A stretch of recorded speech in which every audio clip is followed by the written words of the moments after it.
Okay, so when we're looking at posture, there are two things that I like to look at, and that's the position of your ribs relative to the position of your pelvis. So in order to have the most ideal posture, you have to think about centering the ribs over the pelvis. So what I like to think about is the ribs and the pelvis being two blocks, right? The ribs are up top, the pelvis is below.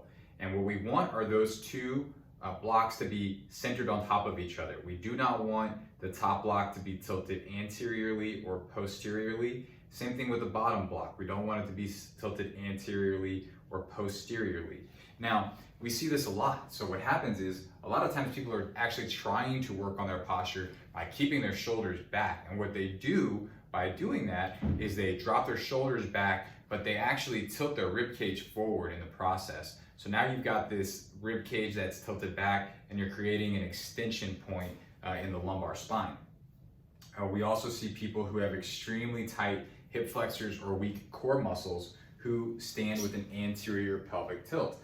And so you've probably seen these people walking around. It looks like their low back is overarched as they stand. They've got an increased curve of the low back, and the pelvis looks like it's spilt forward. Okay, so neither of those positions are ideal. So what we want to do is pull ourselves into a neutral position with both the rib cage and the pelvis. Okay, so how do we do that?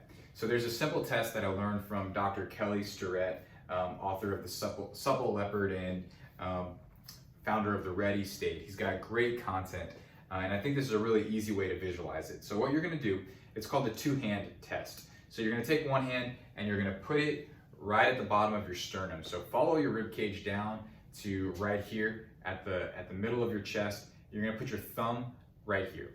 Okay? And so I like to start with my thumb in that position and then put my hand over it. Then you're going to take your other hand and you're going to put it on your lower pubic bone. So what I like to do here is think about just putting it right about your waist height and try to keep your hands level. And now you can look and see, where are my hands relative to each other? Is my top hand tilted back?